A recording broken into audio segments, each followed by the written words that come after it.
Si alcanzas a ver, quiero que veas muy bien esta imagen, sobre todo el título, porque nosotros, yo en compañía de Rodrigo, titulamos así esta serie: Jesucristo, el siervo sufriente. Y hoy es el sermón de la serie. Hoy vamos a estar en el pasaje que identifica el nombre de esta serie. Este es el objetivo original que Dios puso en mí para predicarles a ustedes esta serie de Marcos. ¿Ok? Entonces, pues le salieron muy bonitos los dibujitos, pero lo más importante es el título. ¿Ok? ¿Estás listo? Vamos a orar. Inclina tu rostro. Señor, gracias por amarnos tanto que nos has dado tu palabra. Gracias, Dios. Gracias por que es tan fácil tener tu Biblia hoy, esta mañana, en nuestra mano o en un dispositivo electrónico. Gracias, Señor. Porque seguramente aquí ahorita hay 80 o 70 Biblias disponibles. Gracias, Dios. Que no se nos olvide el milagro de tu palabra y todo lo que hiciste a través de la historia para tener una Biblia en nuestras manos. Y que hoy, Señor, esta mañana, me permitas predicarla fielmente. Que no sea yo, Señor, sino que sea el Espíritu Santo quien hable a través de mí a toda la iglesia, Señor. Sé tú quien hable a tu iglesia esta mañana y pon expectativa en nosotros para escucharte y obedecerte. Danos arrepentimiento, Señor, si estamos pecando. Danos convicción si de alguna manera nos hemos olvidado de algo, Señor. Ayúdanos, Señor. Ilumínanos con tu sabiduría por medio de tu palabra. Te pedimos esto en el nombre de Jesús. Amén. Marcos 10, versículo 32 en adelante. Iban por el camino subiendo a Jerusalén y Jesús iba delante de ellos. Los discípulos estaban perplejos y los que lo seguían tenían miedo. Y tomando aparte de nuevo a los 12, comenzó a decirles lo que le iba a suceder. Ahora subimos a Jerusalén y el Hijo del Hombre será entregado a los principales sacerdotes y a los escribas, y lo condenarán a muerte y lo entregarán a los gentiles. Se burlarán de él y le escupirán, lo azotarán y lo matarán, y 3 días después resucitará. Jacobo, o Santiago también, y Juan, los 2 hijos de Zebedeo, se acercaron a Jesús diciendo: Maestro, queremos que hagas por nosotros lo que te pidamos. ¿Qué quieren que haga por ustedes?, les preguntó. Ellos le dijeron: concédenos que en tu gloria nos sentemos, uno a tu derecha y el otro a tu izquierda. Jesús les dijo: ustedes no saben lo que piden. ¿Pueden beber la copa que yo bebo o ser bautizados con el bautismo con que soy bautizado? Le respondieron: podemos. Y Jesús les dijo: la copa que yo bebo beberán y serán bautizados con el bautismo con que yo soy bautizado. Pero el sentarse a mi derecha o a mi izquierda no es mío el concederlo, sino que es para quienes han sido preparados. Al oír esto, los 10 comenzaron a indignarse contra Jacobo y Juan. Llamándolos junto a él, Jesús les dijo: ustedes saben que los que son reconocidos como gobernantes de los gentiles se enseñorean de ellos y que sus grandes ejercen autoridad sobre ellos. Pero entre ustedes no es así, sino que cualquiera de ustedes que desee llegar a ser grande será su servidor, y cualquiera de ustedes que desee ser el primero será siervo de todos. Porque ni aun el Hijo del Hombre vino para ser servido, sino para servir y para dar su vida en rescate por muchos. Entonces llegaron a Jericó, y cuando él salía de Jericó con sus discípulos y una gran multitud, un mendigo ciego llamado Bartimeo, el hijo de Timeo, estaba sentado junto al camino. Cuando oyó que era Jesús el Nazareno, comenzó a gritar y a decir: Jesús, Hijo de David, ten misericordia de mí. Y muchos lo reprendían para que se callara, pero él gritaba mucho más: Hijo de David, ten misericordia de mí. Jesús se detuvo y dijo: llámenlo. Y llamaron al ciego diciéndole: anímate, levántate, que te llama. Arrojando su manto, se levantó de un salto y fue a Jesús. Y dirigiéndose a él, Jesús le preguntó: ¿qué deseas que haga por ti? Y el ciego le respondió: Raboní, que recobre la vista. Vete, tu fe te ha sanado, le dijo Jesús. Al instante el ciego recobró la vista y lo seguía por el camino. Amén. Puedes tomar tu asiento.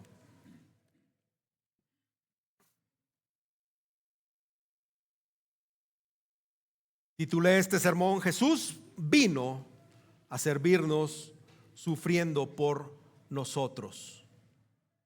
Jesús vino a servirnos sufriendo por nosotros. Y el énfasis con el que estaré insistiendo a ustedes cada momento del sermón es que Jesucristo vino llamándonos a servir a los demás como Él nos sirvió a nosotros. Jesucristo vino llamándonos a servir a los demás como Él nos sirvió a nosotros. Si alguien me ayuda, por favor, a ir con el encargado, por favor. Ya te la sabes, Josué. Gracias, hermano, por servirnos y sacrificarte este tiempo de la palabra por ir. Gracias. Desde que iniciamos esta serie de sermones de Marcos, del Evangelio de Marcos, surgió sin querer, la verdad es que surgió esta pregunta de ¿quién es Jesús para ti? ¿Te acuerdas que en la mayoría de estos 26 sermones que llevamos ha estado surgiendo esta pregunta: ¿quién es Jesús para ti? Y pues hemos estado viendo mucho al respecto de quién es Jesús. Y en nuestro pasaje de hoy se nos aclara la razón por la cual Jesús vino a esta tierra, siendo este el pasaje cúspide o la joya del Evangelio de Marcos, el versículo 45. Creo que hay demasiadas razones hoy por las cuales podemos reconocer que Jesús vino a morir por nosotros. No sé si algún día te has detenido a enlistar las razones por las cuales Jesús murió por ti. Quiero mencionar algunas. Jesús vino a absorber la ira de Dios. Jesús vino a complacer a su Padre Celestial. Jesús vino para lograr su propia resurrección entre los muertos. Jesús vino a mostrar la riqueza del amor y la gracia de Dios por los pecadores. Jesús vino a mostrar su amor por nosotros. Jesús vino por el perdón de nuestros pecados. Jesús vino para quitar de nosotros la condena. Jesús vino para hacernos santos, irreprochables y perfectos. Jesús vino para darnos una conciencia clara de Él. Jesús vino para obtener por nosotros todas las cosas buenas y para nosotros. Jesús vino para curarnos de la enfermedad moral y física. Jesús también vino para darnos vida eterna a todos los que creen en Él. Jesús vino a liberarnos de la esclavitud del pecado. Jesús vino para permitirnos vivir para Él y no para nosotros mismos. Jesús vino e hizo de su cruz el motivo para quitar toda jactancia. Jesús vino para permitirnos vivir por Él y para Él, teniendo fe en Él. Jesús vino para crear un pueblo apasionado por Él y por las buenas obras. Jesús vino para desplegar el poder de Dios a través del Evangelio. Pero hay tres más que considero que son especialmente relevantes para nosotros hoy, esta mañana. Jesús vino para convertirse en el rescate de muchos.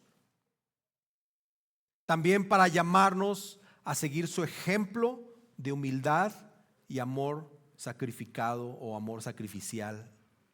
Y Jesús vino para rescatar a personas de toda lengua, tribu y nación.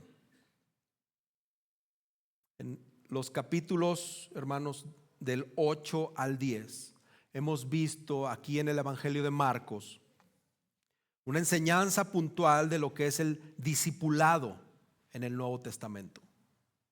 Hoy ya tienes una referencia de lo que significa ser un discípulo de Cristo, y lo puedes encontrar en los capítulos 8, 9 y 10 de Marcos. En este segmento también hay una predicción de la pasión de Jesús, de su muerte, de su resurrección, 3 veces, ¿sí? Y aquí estamos viendo la tercera. En estos pasajes también hemos visto la respuesta insensata por parte de los discípulos, su insensatez, su ignorancia. Y es para nosotros, como fue para ellos, una lección sobre el discipulado, sobre el servicio y sobre lo que significa realmente la grandeza espiritual. Pero la instrucción de nuestro Señor Jesús viene a este clímax, o el clímax de su instrucción llega en el versículo 45. Porque ni aún el Hijo del Hombre vino para ser servido, ni aún el Hijo del Hombre vino para ser servido, sino para servir. Y no solo eso, y para dar su vida en rescate por muchos. Hermanos, es el pasaje clave del Evangelio de Marcos. ¿Te acuerdas que cada serie de sermones decimos, hay un pasaje en cada libro que te va a decir de qué habla ese libro?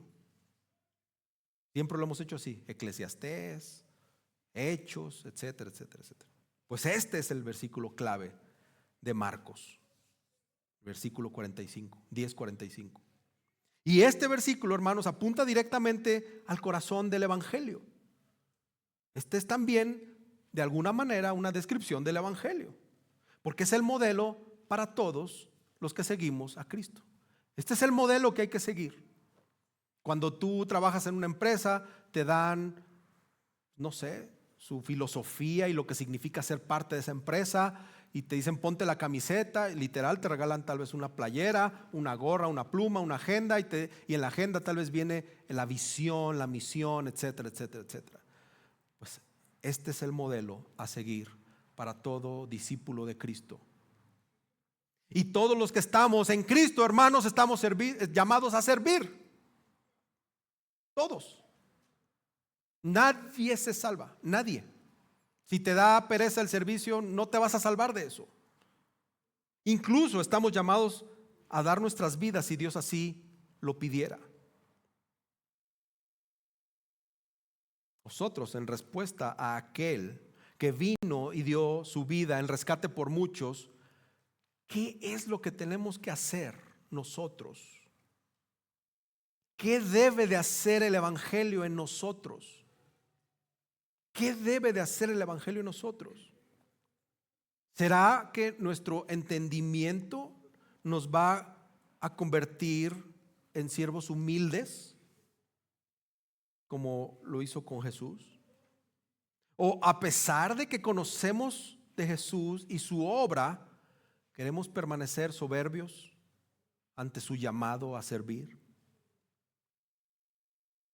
Sin embargo, antes de entregarnos a servir, tenemos que considerar el tema de la servidumbre. ¿Cuál es la naturaleza de la servidumbre? ¿Qué vemos, qué aprendemos del mayor de los siervos de todos, el Rey Jesús? ¿Qué aprendemos de su servidumbre? Entonces, lo primero que quiero que veamos esta mañana es el costo de ser un siervo. El costo de ser un siervo. Vemos a Jesús que encabeza esta procesión, el camino subiendo a Jerusalén, donde va a ocurrir su pasión. Y literal, iban subiendo, porque Jerusalén estaba 32 kilómetros más adelante de donde ellos estaban, y había que subir una altura de casi 1 kilómetro, 975 metros de subida. Entonces sí es literal lo que está diciendo aquí. Iban subiendo en camino a Jerusalén. Y esto tiene un significado, porque subir simboliza el sufrimiento que le espera a Jesús y el sufrimiento que conlleva el discipulado. Entonces, a pesar de esta dura ascensión, Jesús no le está sacando, no está quedándose atrás, Él va adelante. No es como un prisionero que va a la horca, que está resignado, sino que Él va adelante. Él consideró el costo y supo que nada ni nadie lo iba a detener rumbo a la cruz. Y Él iba dirigiendo ese camino de sufrimiento. Isaías 54 al 11 se le conoce como el canto del siervo. Y puedo casi asegurar que esto estuvo en mente de Jesús. Digo, lo escribió, ¿verdad? Indirectamente. Cuando va rumbo al Calvario. Fíjate lo que dice Isaías 57. Dios, el Señor, me ayudará. Así que no me avergonzaré, porque por eso endurecí mi rostro como piedra. Pues bien sé que no seré avergonzado. Jesús sabía a dónde iba. Y esto no le causaba gracia a Jesús. No le causó gracia. Él sabía a dónde iba.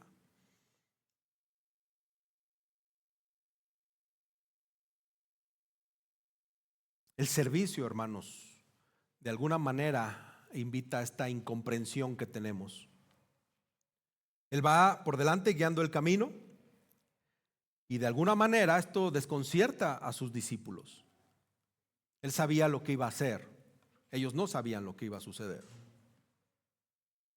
Pero es bueno para el discipulado que Jesús muestre este nivel elevado que tiene de humildad y este nivel superlativo que tiene en su disposición a sufrir. Cuando se trata de humildad, ¿en quién piensas?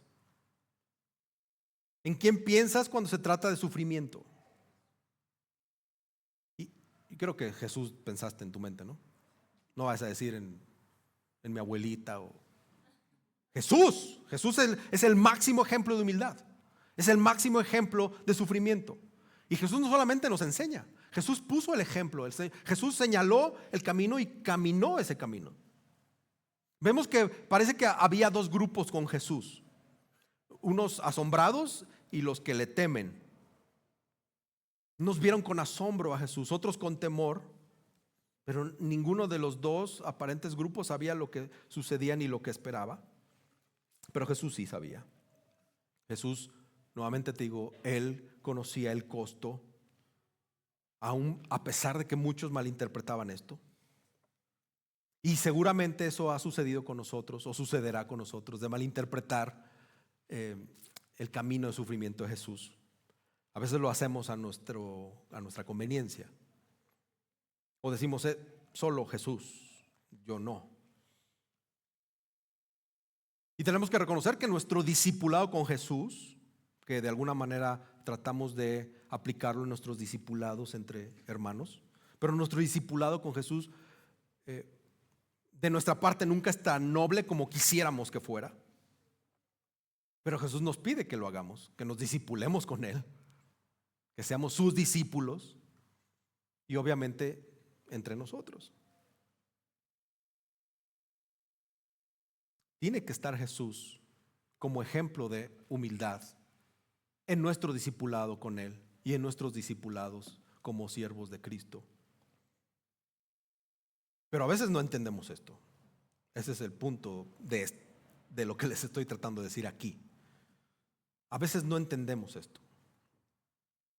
Creemos que nos discipulamos porque nos tenemos que discipular y ya. Y tengo que cumplir con ciertas cosas y ya. Y no entiendo cuál es el objeto de discipularme. Ahora, el servicio también implica una misión. Jesús va y toma a sus 12, los aparta y les da esta profecía tan detallada y precisa de su pasión. Y cuando tú lees esto, en sus palabras, tú puedes ver las referencias al Salmo 22, a Isaías 50. Y vemos muy a detalle en los versículos 34, 33 y 34, estos aspectos específicos de su pasión y su misión. No había descrito con tanto detalle su pasión en las dos veces anteriores. Aquí sí lo hace. Aquí sí lo hace. Como mencionando cómo Dios en su soberana y providencia, o su voluntad providencial, ha trazado el camino que Jesús tenía que recorrer. Iba a subir a Jerusalén, el Hijo del Hombre iba a ser entregado, lo iban a condenar a muerte, lo iban a entregar a los gentiles, se burlarían de él, lo escupirían, lo azotarían y lo matarán, lo azotarán y lo matarán, y 3 días después iba a resucitar. Y tenemos que ver que Dios, de la misma manera que tenía soberanamente descrito y señalado lo que iba a suceder con Jesús, también nosotros tenemos que tomar en cuenta que Dios ha preparado hasta el último detalle de nuestras vidas, hasta el último aliento, que no hay accidentes, no hay sorpresas en el camino que estamos caminando con Dios. Y seguramente muchos de tus familiares, de tus amigos, pudieran malinterpretar cuando les dices: me quiero dedicar al ministerio, tal vez quiero ser pastor, o tal vez quiero ser un siervo dedicado, un diácono, quiero dedicarme a esto, y tal vez muchos te dirán que qué desperdicio de vida siendo un profesionista con mucho futuro, no lo sé, pero o que te digan como la familia de Jesús: estás loco, contrólenlo, ¿no? O inclusive hasta te quieran medicar porque andas queriendo ser un pastor.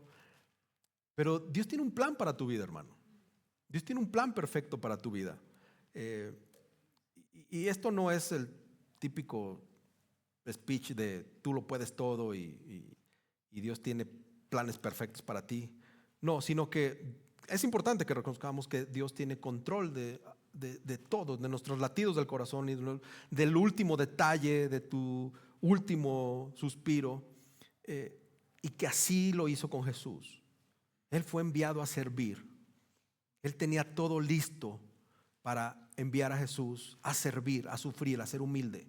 Y así lo está haciendo con nosotros, hermanos. Si estamos en Cristo, Él tiene todos los detalles preparados para tu servicio. Todo. Solo que tenemos que considerar el costo. Lleva un costo, hermanos. El Señor nos envía a servir y trae un costo. Trae un costo. Lo otro que quiero hablar con ustedes es que el reto de ser siervo. Hay un reto. Ser siervo no es fácil. O bueno, ser subalterno, ser un súbdito, ser un servidor, ser un empleado, no es fácil. Todos tienen un jefe aquí. Y tampoco es fácil cuando especialmente tú has sido capacitado, entrenado o tienes estudios para liderar. Es difícil para los que anhelan ser jefes y anhelan ser servidos. Es que deseo tener sirvientes, deseo tener secretarios, deseo tener asistentes, empleados, subordinados, colaboradores, pero a los que yo les mande, claro. Y creo que es obvio que todos tenemos esa batalla que tenemos que librar contra nuestra carne de ser los jefes. Estudiamos una licenciatura porque algunos maestros en la licenciatura, más bien estudiamos una licenciatura y algunos maestros en la licenciatura nos dicen: un día tú vas a liderar, un día tú vas a dirigir una empresa, un día tú vas a ser gerente de recursos humanos, un día tú vas a ser abogado, un día tú vas a ser lo que sea. Tienes que estar listo para tomar decisiones. Y mira, ¿verdad? ¿Les ha pasado a los que estudiaron una licenciatura? Estoy casi seguro que sí. Y tenemos nosotros los cristianos esta batalla.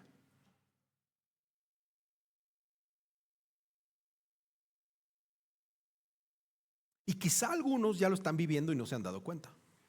Quizá algunos están acostumbrados a ser servidos. Quizá algunos ya son jefes. Quizá algunos no se han dado cuenta de lo padre que se siente que te esté alabando el subordinado, que sea un convenenciero contigo. porque se siente bien que te sirvan, ¿no?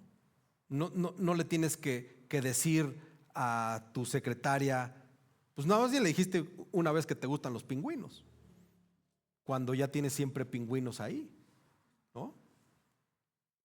O basta que el jefe diga qué tipo de comida le gusta, y en su cumpleaños van y lo llevan a ese restaurante que a él le gusta.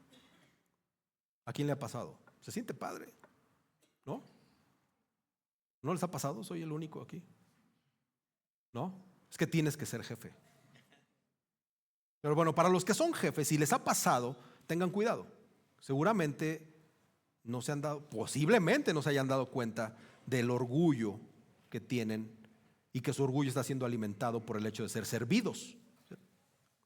Constantemente en nuestra cabeza hay una voz que puede estarnos susurrando persuasivamente, que está siendo guiada por nuestra naturaleza de pecado. El Señor cuida a los que se cuidan. Teología de la no sé qué sea esto. El Señor cuida de los que se cuidan. Entonces, hermano, esta es una verdad lista para engañarnos. Y es una herejía necesaria para descarrilarnos del camino. ¿Ven? Santiago, Jacobo y Juan aciertan en algo. Están mal en todo lo demás. Pero ellos tienen la razón porque reconocen a Jesús que se dirige a la gloria. En eso están bien. Pero no tienen idea qué va a pasar en el ínter. Ellos aún todavía no entienden y necesitan esta lección que les da Jesús sobre el bautismo, esta copa y un bautismo. Entonces, ser un siervo, hermanos, va en contra de nuestras inclinaciones humanas. Es natural, lo que te está pasando que no quieres servir es normal. No te acongojes. Es normal que no quieras servir. Porque todavía hay remanentes de tu naturaleza caída en ti, que están en contra de ser un esclavo. Están en contra de ser un servidor, un siervo. Me impresiona leyendo este pasaje, el pasaje paralelo, Mateo 20, del 20 a 21, revela que Santiago y Juan mandaron a su mami por delante para que les hiciera el trabajo sucio. Fue la mamá la que registra Mateo que les dijo: oye, ¿no querrás poner a estos dos ahí a tu izquierda, a tu derecha? Y luego vemos que Pedro, ¿te acuerdas que Jacobo o Santiago, Juan y Pedro era como este triunvirato ahí de discípulos? Eran como que el equipo, el íntimo equipo de Jesús. Y Pedro y el resto, cuando sucede esto, son simplemente eliminados de la jugada. Hay una petición audaz de este par que muestra su completa y absoluta falta de comprensión de lo que Jesús acaba de decir. Jesús les está diciendo: voy a sufrir. Y estos hacen una petición insensible hacia Jesús y también ofensiva a sus demás compañeros. Jesús les prometió a sus 12 que iban a estar sentados en tronos para juzgar en el reino. Pero este par no les fue suficiente. Ellos querían el mejor lugar de la mesa, el mejor y el mayor trono de mayor honra después de Jesús. Querían los mejores asientos del reino. Y con esto solamente mostraron su entendimiento superficial de lo que significa seguir a Jesús y de ser su discípulo. Muestran su narcisismo, una gran tentación de todos aquellos que están llamados a liderar. Muestran su equivocación de cómo mide Dios la grandeza. Porque ser un siervo va en contra de nuestra naturaleza humana. Ser un siervo no es ser el patrón. Regularmente esto va en contra de la opinión que tenemos nosotros de nosotros mismos. Tú y yo sabemos quiénes somos. Tú y yo sabemos lo que hemos hecho. Tú y yo sabemos lo que realmente merecemos. Pero ser un siervo realmente tiene que ver con Jesús. Y esto es más una habilitación o un empoderamiento divino que una inclinación humana. Esto no se trata de lo que tú crees que es ser siervo.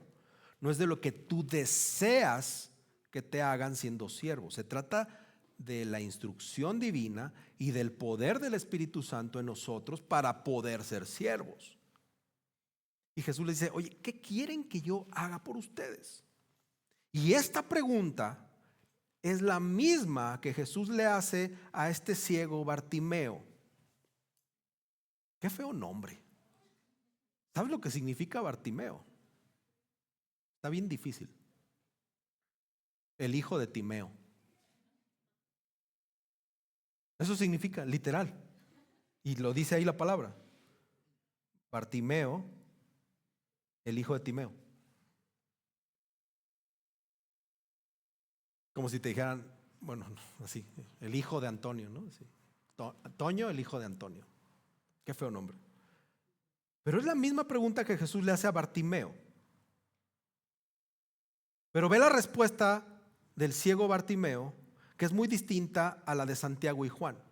Bartimeo pidió fe, Santiago y Juan piden fama. Bartimeo quiere seguir a Jesús por el camino, pero Santiago y Juan quieren sentarse con él en gloria. Jesús fue claro y contundente con respecto al sufrimiento que le esperaba en Jerusalén, pero los discípulos eran de oído selectivo. Ellos escucharon lo que les convenía nada más. A veces como tú y como yo cuando leemos la Biblia, que hay ciertos pasajes que no nos gusta escuchar. Pero a pesar de esta pues mal disimulada ambición de estos dos por sentarse con Jesús en su gloria, y a pesar de su continuo juicio erróneo de la misión que tenía Jesús, es algo, lo importante también a rescatar es que ellos reconocen a Jesús como el Mesías. Empieza a aclararse también a ellos quién era el Mesías y que Jesús era el Mesías. Y con esto quiero decirte que muchas veces no es que tú no reconozcas a Jesús como tu Rey y tu Salvador y tu Señor, sino que escuchamos lo que nos conviene y somos convenencieros con eso. Y de esto hay que tener cuidado, hermanos. Porque este par, Santiago y Juan, reconocían a Jesús como el Mesías, pero no escucharon lo otro. No escucharon la parte del sufrimiento. No escucharon lo difícil del camino que es ser un discípulo. Y muchas veces nos pasa eso a nosotros. Tengamos cuidado, hermanos. Piensa, ¿cuál fue el mayor momento de gloria de nuestro Señor Jesús? Efectivamente había dos hombres a su derecha y a su izquierda, pero no eran apóstoles en los tronos, eran dos criminales en las cruces. Otro ejemplo de humildad. Ahora, ser siervo, hermanos, está ordenado por una revelación divina.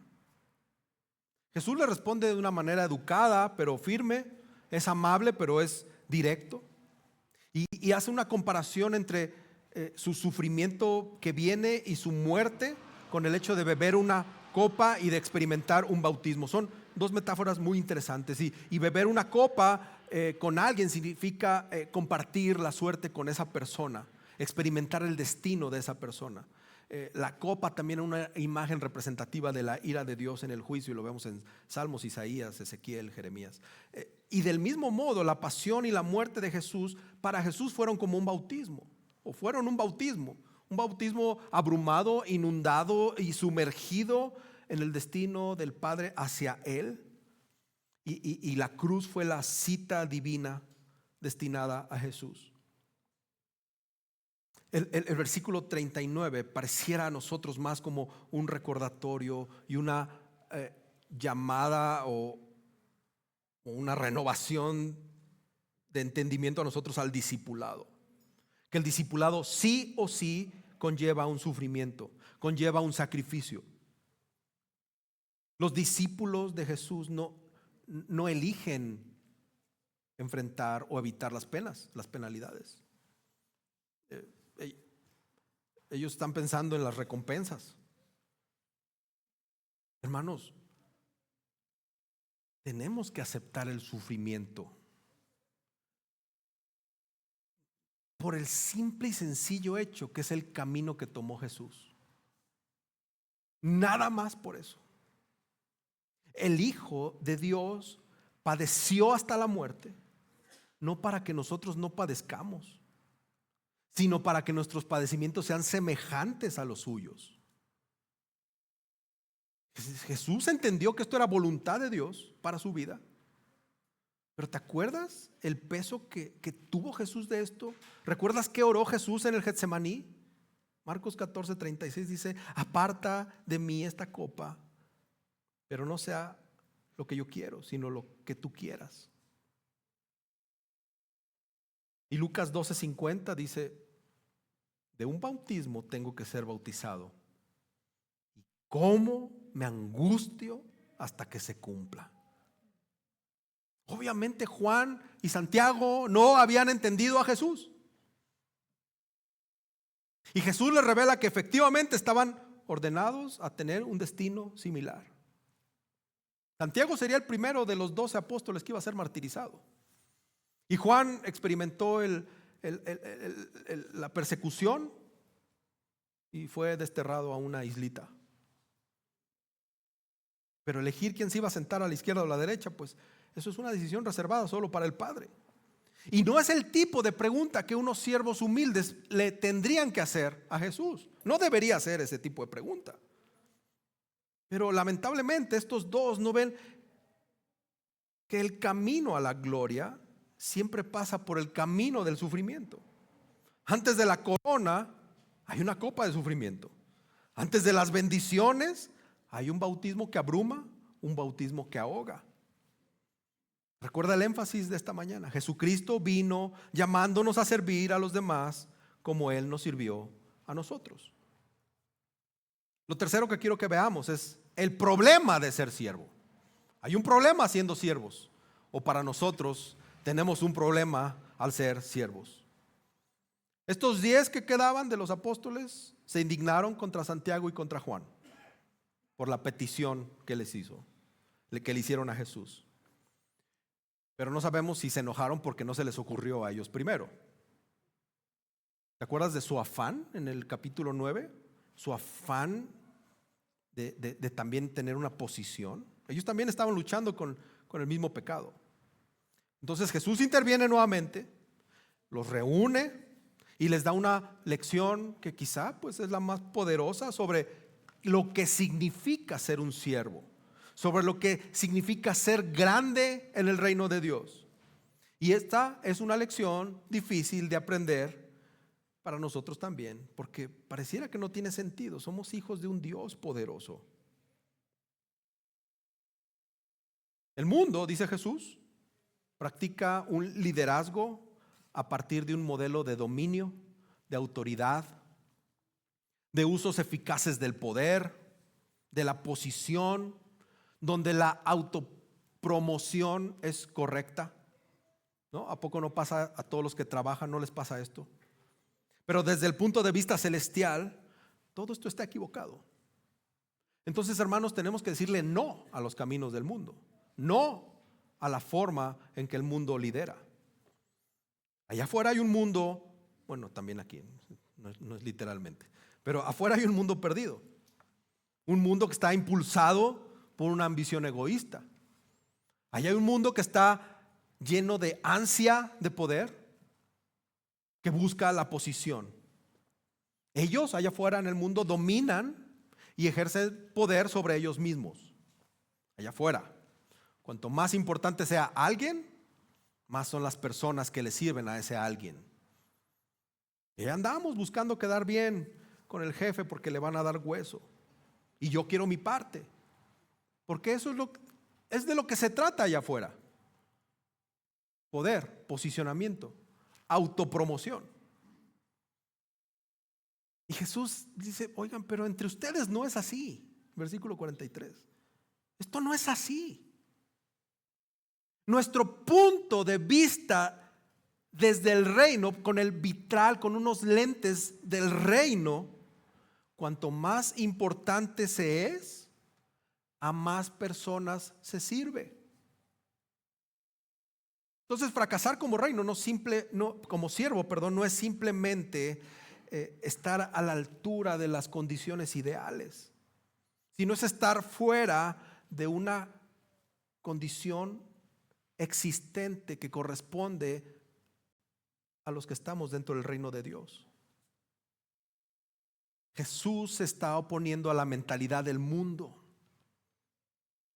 Jesús se está oponiendo a la mentalidad del mundo. Y si Jesús se opone a la mentalidad del mundo, tú y yo, ¿qué tenemos que hacer? Pues leer bien Romanos 12:2.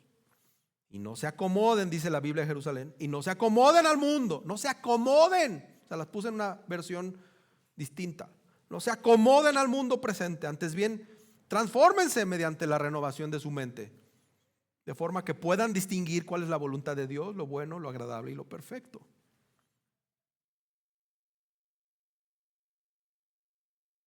Hermanos, tenemos que decir que sí al trabajo de esclavo. No es lo que enseñan en las escuelas, en los trabajos, inclusive en hogares cristianos. Hijo, estudia para contador, porque ahí serás un triunfador. Papás cristianos que en un tiempo cometimos el error de decir: estudia algo que te paguen bien, ¿no? Perdón, Señor. Hermanos, ¿alguien de ustedes quiere hacer algo grande para Dios?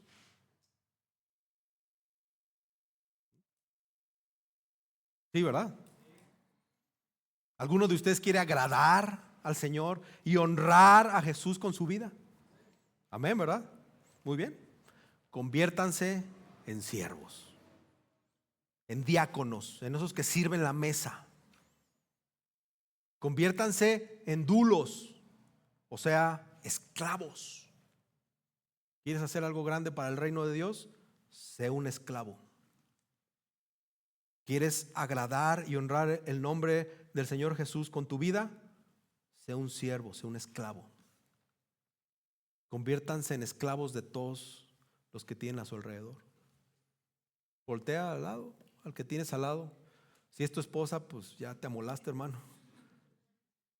Conviértete en esclavo del que tienes al lado, en un siervo.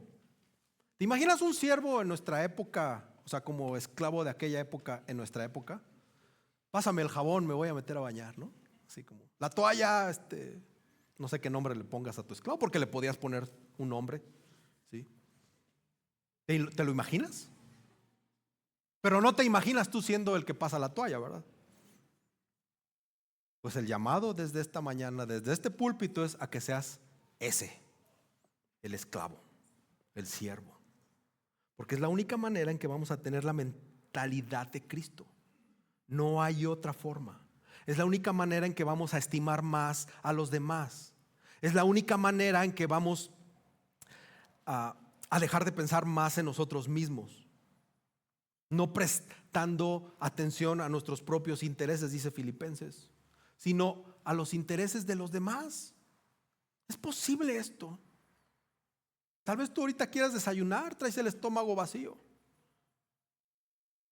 pero según esto dice que te valga tu estómago vacío. ¿Ya le preguntaste a los demás si ya desayunaron?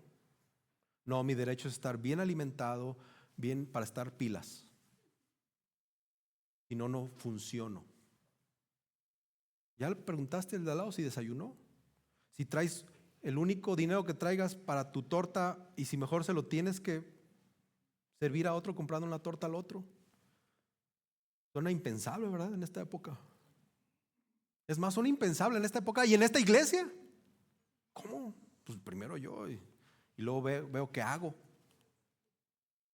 ¿Esta no es tu actitud de servicio? Si esta no es la mentalidad en tu futuro inmediato de ser un siervo y un esclavo en esta iglesia, perdóname, pero no sé cómo te atreves a llamarte cristiano.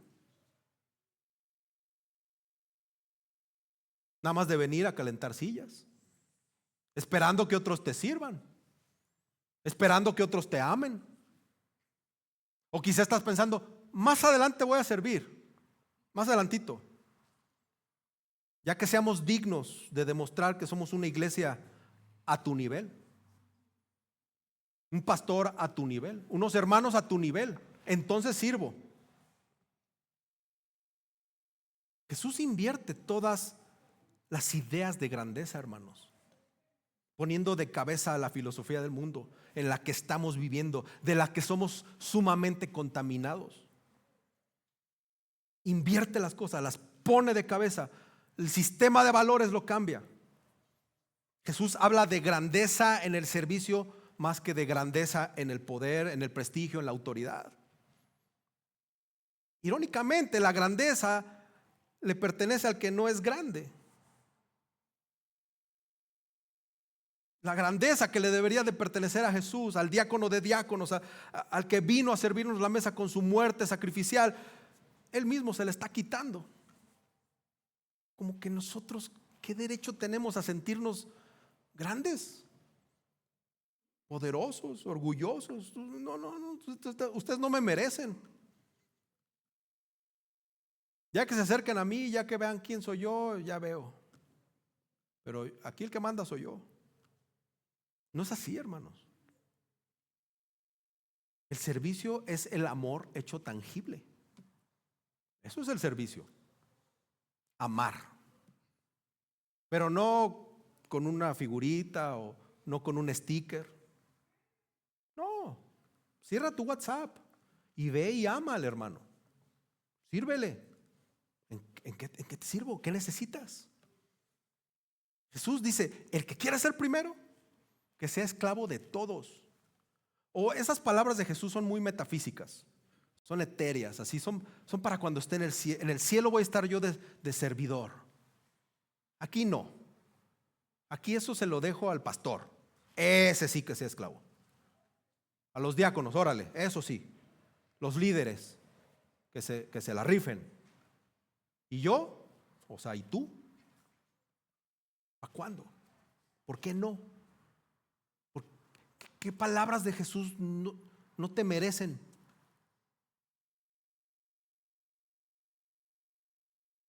Seguramente estas palabras de Jesús incomodaron a muchos, como aquí. Estoy segurísimo. Pero pues lo dijo Jesús, hermano. Yo nomás estoy de mensajero. Iglesia, el deseo de poder, el deseo de dominio, centra la atención en uno mismo. Y eso mata el amor. No te preguntes por qué no amas a tu iglesia. Pregúntate por qué estás con esas ínfulas de grandeza, de que te crees el muy, de que tú dominas, de que tú, es que yo fui esto en aquella iglesia, yo fui lo otro en aquella otra iglesia. Y Jesús era Dios y se despojó, se humilló, lo desnudaron, lo desfiguraron por angelitos como nosotros. Sucios, pecadores, cochinotes. Eso hizo Jesús. Estas implicaciones para los 12 de ser diáconos, de ser esclavos, es para todos, empezando por mí, después de los diáconos, después los líderes y luego los congregantes. Esto es parejito para todos. Esta iglesia no existe por mí o por los líderes o por el excelente trabajo que hacen en PowerPoint o los músicos. Existimos por Jesús para su iglesia, la iglesia de Cristo. ¿Dónde estás parado? ¿Qué estás haciendo? Y entiendo que puede haber casos ahí. Es más, yo mismo te digo cuando llegas a la iglesia, espérate 6 meses, aguanta, sana tus heridas que de donde vienes, tranquilo. Pero sabes que a veces no me refiero a ese servicio de la iglesia, porque ese se puede convertir en un activismo ahí sin sentido. ¿Eres siervo? ¿Quieres ser siervo? ¿Por qué debemos de ser siervos? Esclavos. Esclavos, la palabra es esclavo, o una de las dos palabras que se dice esclavo. Servidor, mesero y esclavo. ¿Por qué? Hay que considerar a Cristo, hermanos, cuando sea ser siervo. Y este es el último punto. Jesús dijo que iba a ir a morir a Jerusalén y ahora les dice por qué. Y esta es una promesa que ningún otro líder religioso ha podido prometer en la historia de la humanidad. Ni Mahoma, ni Buda, ni José Smith, ¿no? El de los mormones, ni el cuate de apellido Russell, Charles T. Russell, de los Testigos de Jehová, ni ningún papa, ni nunca jamás nadie. Jesús vino a servirnos a ti y a mí, no solo como nuestro ejemplo, sino que lo hizo para nuestro rescate, por nuestro rescate. Hay un autor que se llama William Lane que dijo: el cambio de todas las ideas humanas de grandeza y de rango se logró cuando Jesús vino, no para ser servido, sino para servir. Y John Piper dijo: Marcos 10:45 es lo que convierte el cristianismo en evangelio. Hay algunas verdades que hay que profundizar o mencionar antes de profundizar, pero recuerda que la Biblia, o en la Biblia, no se piensa que el rescate pagado por Jesús se le pagó a Satanás. Eso hay que aclararlo. En la cruz, Satanás solamente recibió una cosa: su derrota y su ruina. Pero no se le pagó, no había que pagarle a ese, nada. Y además, el precio que Cristo pagó no le fue quitado. Él lo dio libremente. Hebreos 12:2 dice que lo dio con gozo. Él fue el gran dador, él no fue la víctima. Ve lo que dice Juan 10:18. Y Juan 10:18 lo dice perfectamente: nadie me la quita, o sea, la vida, sino que yo la doy de mi propia voluntad. Tengo autoridad para darla y tengo autoridad para tomarla de nuevo. Este mandamiento recibí de mi Padre. Eso es grandioso, hermanos. Entonces, hermanos, tenemos que seguir a Cristo en el servicio. Dice: porque ni aún, el 45, ni aún, dice Jesús, enfatiza su humildad, enfatiza su servicio que por derecho Él debería tener. Él es el que tenía que ser honrado. Él es el que tenía que ser servido. Y dijo: ni yo lo hice. El Hijo del Hombre en rescate de muchos, de muchos. Fíjate cuándo dijo esto Jesús. Y sigue rescatando gente. Sigue rescatando gente. El Mesías sufriente, el Mesías servidor, el hombre que es para todos los hombres, el hombre del cielo, el Hijo del Hombre, no vino a servir, no vino a ser servido, vino a servir. Estamos planeando el evento de Navidad. Bueno, ¿sabes lo que es? Esto es el verdadero significado de la Navidad. Se trata del Hijo de Dios que existía eternamente con el Padre, como el resplandor de su gloria y la expresión exacta de su naturaleza. Hebreos 1. ¿Qué? Que asumió la naturaleza humana. ¿Eso es servicio o no? Eso es sacrificio. La Navidad se trata de ese nacimiento de un hombre a través de una virgen que fue concebido milagrosamente por el Espíritu, no sexualmente, de modo que el Hijo de Dios se encarna. Lucas 1. Se trata de la venida de un hombre llamado Jesús, en el que toda la plenitud de la deidad reside corporalmente en él. Colosenses 2. Ese es el significado de la Navidad. También se trata la Navidad de la llegada de la plenitud del tiempo. Este no es el sermón navideño, no te confundas. Nada más te hago una aclaración. Gálatas 4:4. Se trata de la llegada de la plenitud del tiempo. Esto había sido profetizado por profetas de la antigüedad. Que un gobernante nacería en Belén, que un niño sería llamado admirable, consejero, Dios fuerte, Padre eterno, príncipe de paz. Isaías y Zacarías.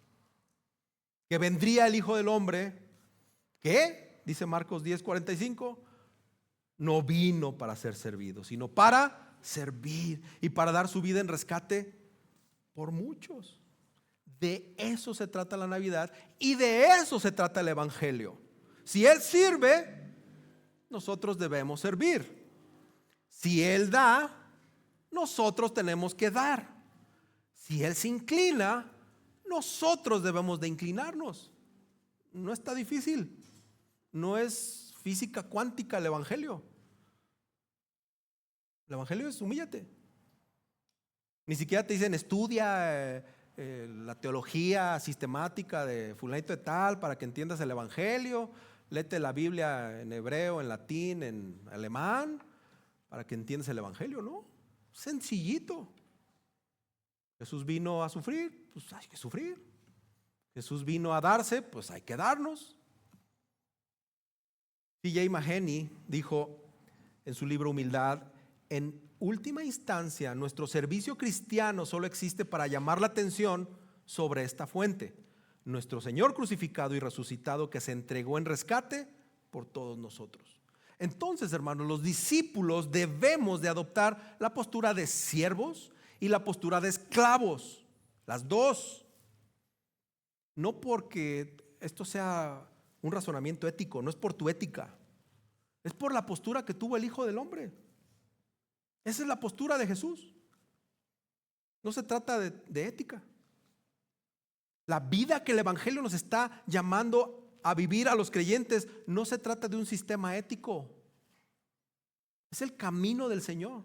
Esa es la fórmula. Es el camino del Señor del cual Jesús nos modeló, la cual Jesús se encarnó para modelarnos. La razón por la que un siervo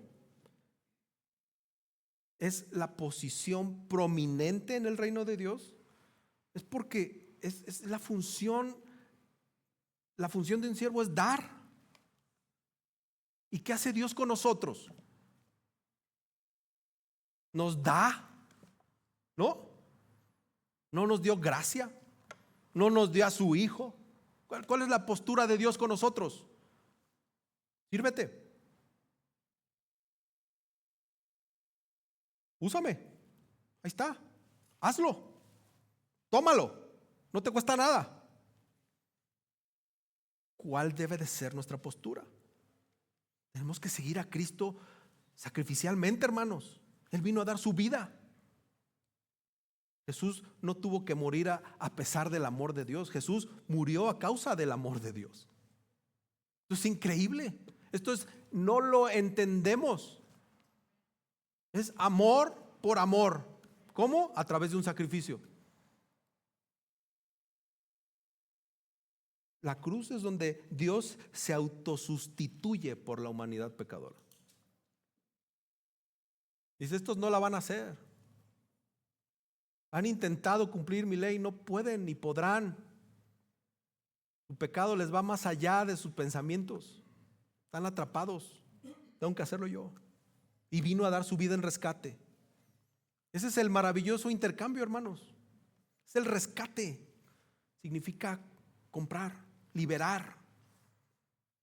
Cuando Él nos compró, los amos que teníamos, el pecado, la muerte, el infierno, Satanás, nos tuvieron que liberar. Es lo que dice 1 Pedro 1, 18 al 21. Ustedes saben que no fueron redimidos de su vana manera de vivir, heredada de sus padres con cosas perecederas como oro o plata, sino con sangre preciosa, como de un cordero sin tacha y sin mancha, la sangre de Cristo, porque Él estaba preparado desde antes de la fundación del mundo, pero se ha manifestado en estos últimos tiempos por amor a ustedes. Por medio de Él son creyentes en Dios, que lo resucitó de entre los muertos y le dio gloria, de manera que la fe y esperanza de ustedes sean en Dios. El rescate habla de la expiación sustitutiva de Jesús. Su muerte sacrificial en la cruz compró nuestra liberación de la esclavitud de pecadores. O sea, Él nos compró porque sabía que nos iba a poner la fe para creer en Él. O sea, Él hizo todo. Todo, absolutamente todo. Todo el esquema de la salvación, Él lo planeó y Él lo hizo y Él lo ejecutó. El rescate no iba dirigido para liberarnos de Satanás. El rescate iba dirigido para liberarnos de la ira del Padre. La justicia lo exigió y el amor lo proporcionó. Y entonces fuimos adoptados, hermanos. Entonces fuimos adoptados. Ahora somos una nueva familia. Gálatas 4:4 y 5 dice: pero cuando vino la plenitud del tiempo, Dios envió a su Hijo, nacido de mujer, nacido bajo la ley, a fin de que redimiera a los que estaban bajo la ley, para que recibiéramos la adopción de hijos. Hermanos, esto es grandioso. Esto es grandioso, esto es impensable. Es inimaginable. Es la gracia de Dios en su máximo esplendor. Nosotros huíamos en contra de Dios, nos vendimos a Satanás y a la esclavitud del pecado.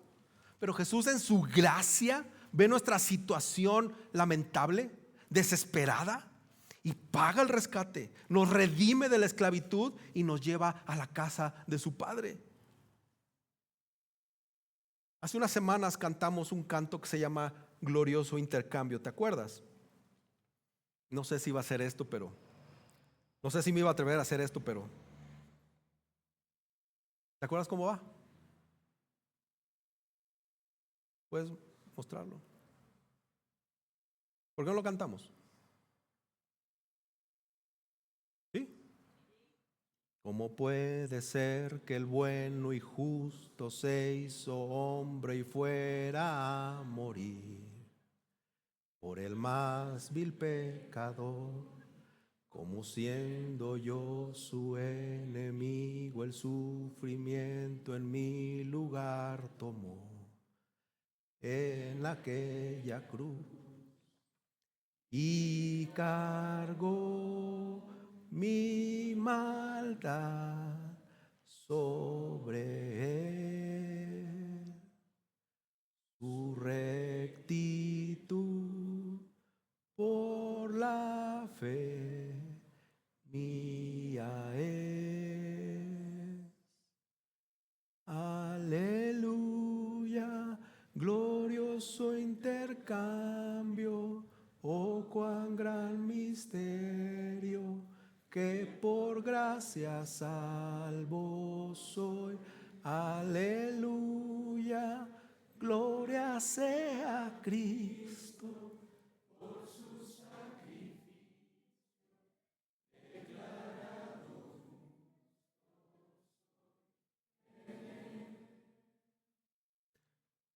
Y ve lo que sigue.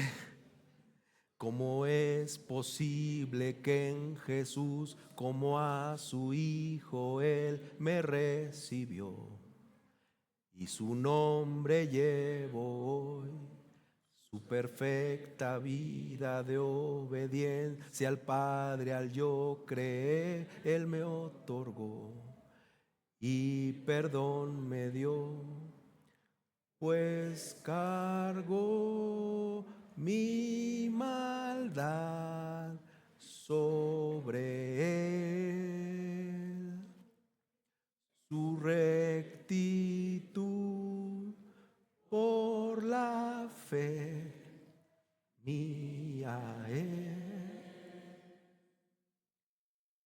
Aleluya, glorioso intercambio, oh cuán gran misterio, que por gracia salvo soy.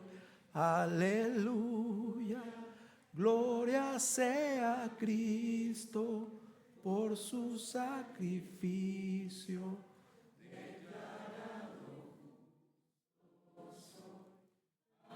En Él, hermanos, en Él. Éramos unas basuras, hermanos. Yo sí. Y Él se dignó a salvarnos. Él puso su nombre en nosotros. Él se quitó sus ropas de justicia limpias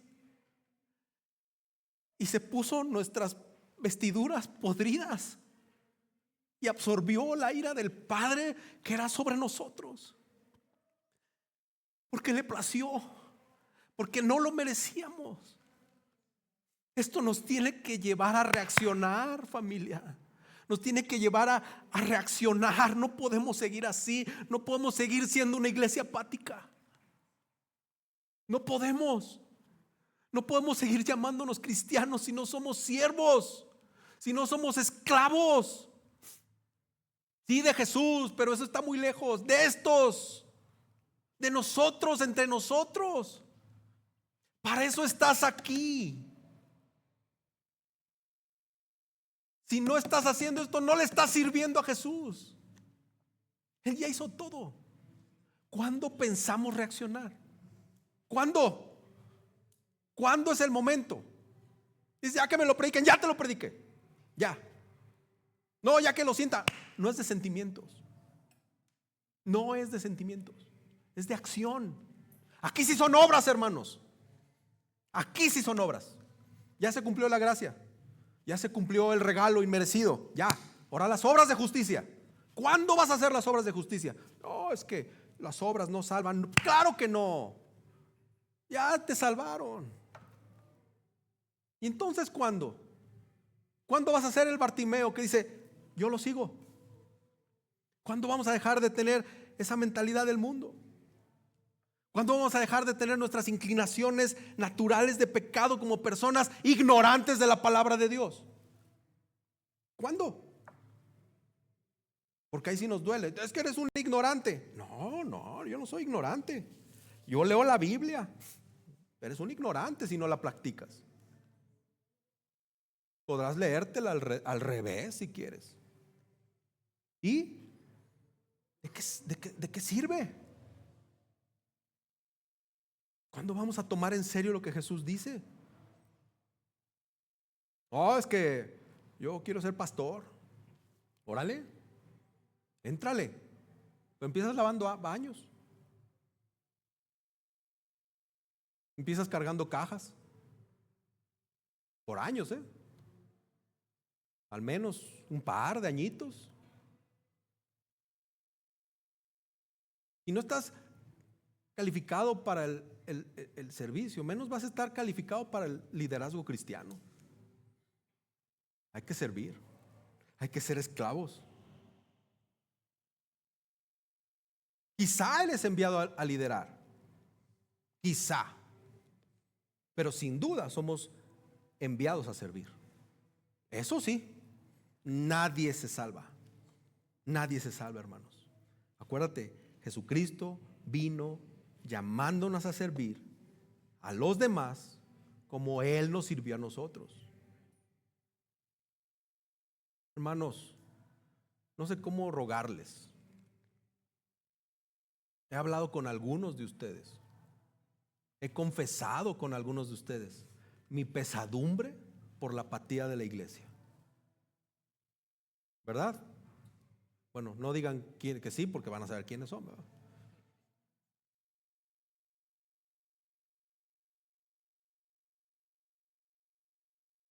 ¿Y qué vamos a hacer? ¿Cuántos sermones más se tienen que predicar de esto? ¿O tenemos que esperarnos a que dé la vuelta a la Biblia para que otra vez nos prediquen Marcos 10:45? Ve la actitud de este Bartimeo. Él era el marginado y de la nada lo nombró Jesús, hijo de David, ten compasión de mí. Y ve la postura de los apóstoles. Oye, ahí te encargo, ¿no? De cuates. Siéntame aquí y allá. La misma pregunta que le hizo a los apóstoles se le hizo a Bartimeo. ¿Qué quieres que haga por ti? Y él no respondió riqueza o las posiciones. Sáname. Nomás quiero mi vista. Su fe lo sanó, el Señor lo sanó a través de su fe. ¿Y qué hizo Bartimeo? ¿Qué hizo? Antes de que lo siguiera, hermanos, aventó la capa. ¡Vámonos! La capa es lo único que tenía. Bartimeo lo único que tenía era su capita. Era un pobre, era un desgraciado que solamente tenía una capa. Y se la quitó. La dejó lo único que tenía y siguió a Jesús por el camino. ¿Qué camino? Del servicio y del sufrimiento, hermanos. Dejó todo. Todo. Él no andaba con Jesús. Él no era de los de Jesús, pero él lo reconoció. Tenemos que dejar muchas cosas que nos están estorbando, hermanos. Muchas. Si tú estás en esta iglesia, tienes que servir. No esperar a que te sirvamos. No se trata de esto. Si tú estás esperando una iglesia que te pongan aquí, chiquito, ¿dónde te pongo? Bebé, ven, hermanito, aquí, cuida. No. Lamento decirte que esta no va a ser esa iglesia para ti. Esa no es la posición que tuvo Jesús. Y vamos a caminar y vamos a abrazar y juntos vamos a caminar ese sufrimiento. Tan necesitado tú como yo, como aquel, como aquella. Pero sirviéndonos, siendo esclavos unos por otros, unos para otros. Solamente así, solamente así. Ese es el mandato de Jesús, es lo que hizo Jesús. No podemos hacer otra cosa, hermanos. No podemos hacer otra cosa. Así como ese ciego lo hizo por fe, dejando todo. Pues la mesa está puesta, hermanos. Los puntos están sobre las is. Más no puedo hacer, hermanos. Yo no puedo acabar con su apatía. No puedo. Lo único que puedo hacer es predicarles la Biblia. Y que el Señor trate con ustedes. Que el Señor trate con su servicio, trate con su esclavitud a Él y donde los puso. Si no, ¿qué hacemos aquí? Está muy bonito el logo, los dibujitos de Rodrigo y la música está a todo dar. No. Vamos a servir, hermanos. Amén. Es un compromiso delante del Señor. Ya no hubo tantos amenes. Es un compromiso delante del Señor, hermanos. Amén. Y es para su gloria. Y mira, un día, por todos esos hermanos que te caen medio gordos y que son pero intolerables, infumables, intratables, que les diste un vasito de agua, el Señor te lo va a recompensar. El Señor te va a reconocer para darse gloria a Él mismo. Pero te va a decir: bien hecho, siervo fiel. Bien hecho, esclava. Lo hiciste bien. Esto es lo que quería para ti. Que disfrutaras lo que es ser cristiano. Y mira, bienvenido al reino. Lo vas a compartir conmigo toda la eternidad. Eso es increíble, hermanos. Ese tiene que ser nuestro gozo y nuestra esperanza. No lo que hagamos aquí. Lo hacemos en respuesta por amor a lo que hizo Jesús. Amén. Vamos a orar. Señor Jesús, queremos ser siervos tuyos. Queremos amar con el amor de Dios a todas las personas. No queremos ser superiores a otros. Ninguna cosa, Señor, ninguna posesión, ninguna situación debe ser más amada que una persona en esta iglesia por nosotros. Ayúdanos, Señor, a no interponer nada, ni nuestra economía, ni nuestras satisfacciones por encima de otros en esta iglesia. Señor, hay muchos que no te conocen, pero no podemos ser nosotros quienes por nuestras obras de justicia no impacten a otros, incluyendo hermanos de esta iglesia. Queremos llevar el amor tuyo, el amor del Padre a ellos. Pero ¿cómo lo vamos a hacer si no queremos servir ni a los de la propia casa?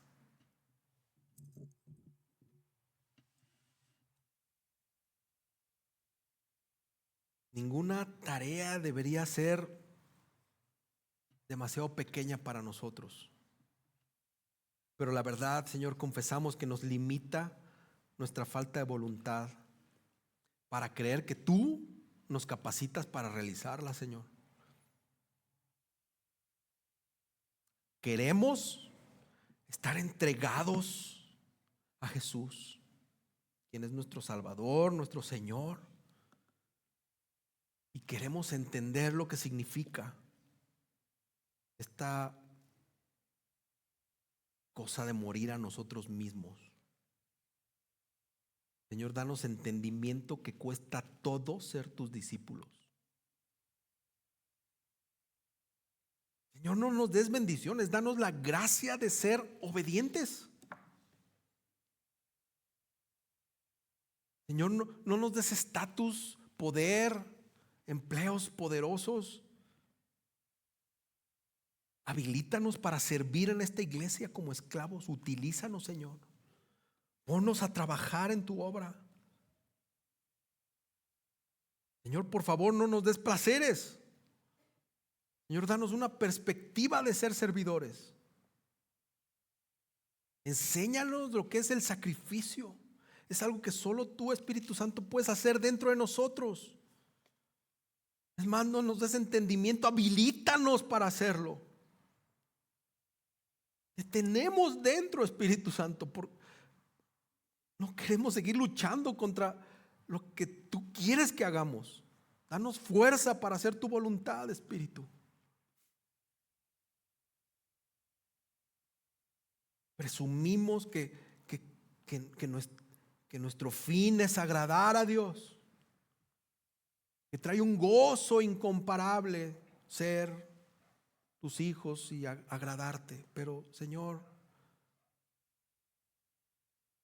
no lo estamos haciendo.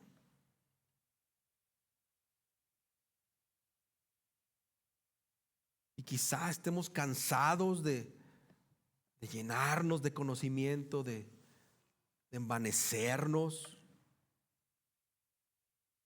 No lo estamos poniendo en práctica. Señor, perdónanos por eso. Confesamos a ti, ¿de qué nos sirve ser grandes pensadores si no actuamos? El tiempo que pasamos dialogando, discutiendo, debatiendo por temas secundarios, es el mismo tiempo que podríamos estar sirviendo al hermano, alentando al hermano, gozándonos con el hermano, entristeciéndonos con el hermano, caminando con el hermano. Señor, deberíamos avergonzarnos por estar tratando de acaparar la gloria que solo le pertenece a Cristo. Confesamos que a veces podemos estar cansados de tener una vida en la iglesia que puede, Señor, consistir en hacer unas cuantas cosas, ver los sermones, escucharlos porque suenan bien, calificándolos, Señor, como buenos discursos o malos discursos, sin apreciar tu palabra y lo que estás hablándonos a través de un sermón.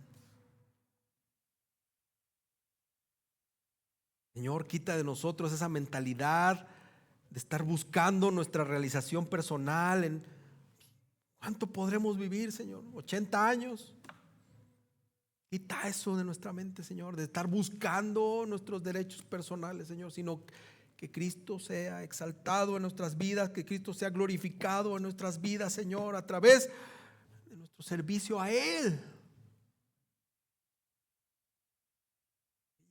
Ya dejemos de hacer planes, Señor, y que nos enfoquemos en cumplir tus instrucciones. Ya es tiempo, Señor, que nos ayude, Señor. Queremos dejar de quejarnos. Y lo único que deberíamos de quejarnos es de nuestro corazón ingrato. Hoy, Señor, confesamos que no tenemos ninguna excusa para no obedecerte.